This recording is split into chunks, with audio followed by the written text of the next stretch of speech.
जय गुरु। वंदे पुरुषोत्तमं वंदे पुरुषोत्तमं वंदे पुरुषोत्तमं। परम प्रेम्य परम दयाल युग पुरुषोत्तम युग अवतार भगवान श्री श्री ठाकुर अनुकूल चंद्र जी के चरणों में कोटि कोटि प्रणाम। वीरेंद्र दा ने श्री श्री ठाकुर जी से पूछा, हे दयाल, दैव और पुरस्कार दोनों को एक दूसरे का सहायक बना देने का क्या अर्थ है? इस पर परमपिता श्री श्री ठाकुर जी ने कहा, जैसे आपको अपना प्रोफेशन निर्वाचन करना है, आपके समक्ष अनेक पथ हैं। उस समय आपके लिए एक समस्या खड़ी होती है कि आप किसे चुनें। साधारणतः आपकी रुचि, पसंद और संस्कार जिस तरफ झुकेंगे उसे चुन लेना आपके लिए अच्छा होगा। यह भी संभव है कि आपको बहुत कुछ अच्छा लगे। आपको यह अंदाज नहीं लगता है कि आपके लिए कौन विशिष्ट पथ है, किस पथ से आप उन्नति कर सकते हैं।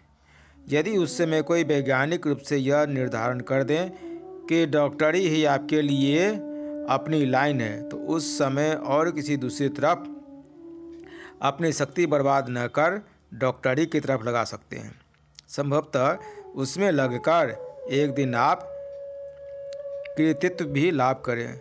अब यह सोचें कि डॉक्टरी में अच्छा करने की संभाव्यता ही आपका दैव है। दैव का अर्थ वही होता है जो आपके चरित्र में देदीप्यमान है।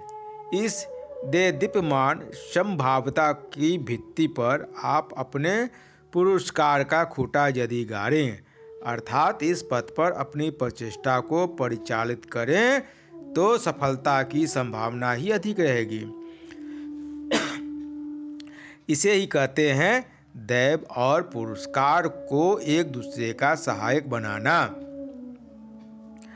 आजकल विलायत में नाना तरह से साइकोलॉजिकल टेस्ट, मनोवैज्ञानिक जांच करके मनुष्य की बुद्धि, कर्म क्षमता, विशिष्ट रुचि आदि विषयों की परीक्षा और परिमापन किया जाता है।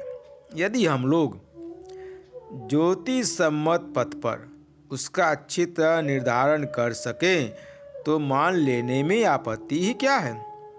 मैंने इसके केवल एक पक्ष के बारे में कहा है, इसके अलावा और भी इसके कितने पक्ष हैं।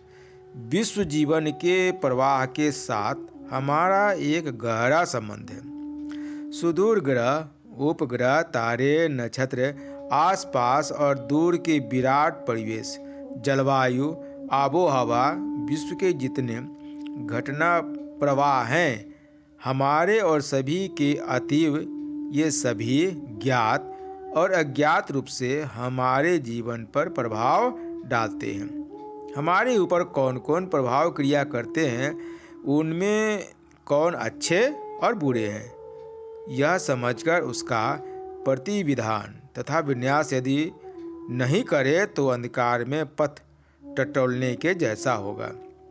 हम जिस दुनिया में अनंत बंधन में जकड़े हैं, प्रतिकूल शक्ति का भी अभाव नहीं है। इसमें अपने आप को संभालकर चलना साधारण बात नहीं है। यदि ज्योतिष शास्त्र विश्लेषणात्मक और संश्लेषणात्मक भाव से चर्चा और प्रयोग किया जाए तो इन सब के संबंध में बहुत कुछ पता मिल सकता है। ज्योतिष के सब कुछ का एक सुसंगत, युक्ति युक्त और कॉमन सेंस, सहज बुद्धि सम्मत व्याख्या निकालने की जरूरत है। इस विषय में बहुत कुछ करना है। सिर्फ गतानुगतिक मामूली रूप से इसकी चर्चा करने से नहीं होगा। मुझे ऐसा लगता है कि हमारे जीवन में ग्रह संस्थान के साथ हमारे प्रवृत्ति संस्थान का एक संबंध है। पर प्रवृत्ति जिस तरह हमारा बंधु है, उसी तरह हमारा शत्रु भी। जिस समय हम प्रवृत्तियों को इष्ट की सेवा में लगाते हैं, उस समय वे हमारे बंधु हो जाती है, और उन्हें जब अपने खाम ख्याली की सेवा में लगा देते हैं तो वे हमारे शत्रु बन जाते हैं। यदि हमारी प्रवृत्ति हमारे साथ शत्रुता नहीं करे या बाहर के शत्रु के साथ सहयोग न दे, तो हमें क्षति की संभावना कम ही रहती है। हमारा प्रवृत्ति आचरण ही अधिकांश क्षेत्रों में क्षय, क्षति तथा विपदा आपदा को आमंत्रित कर लाता है। उसी प्रकार इष्टि चलन अनेक क्षय क्षति तथा विपदा आपदा की संभाव्यता को बर्बाद कर जीवन का पथ कंटक मुक्त कर देता है। इसलिए कहा गया है किं कुर्वन्ति ग्रहा सर्वे यश केंद्रे बृहस्पति। जय गुरु वंदे पुरुषोत्तमम्।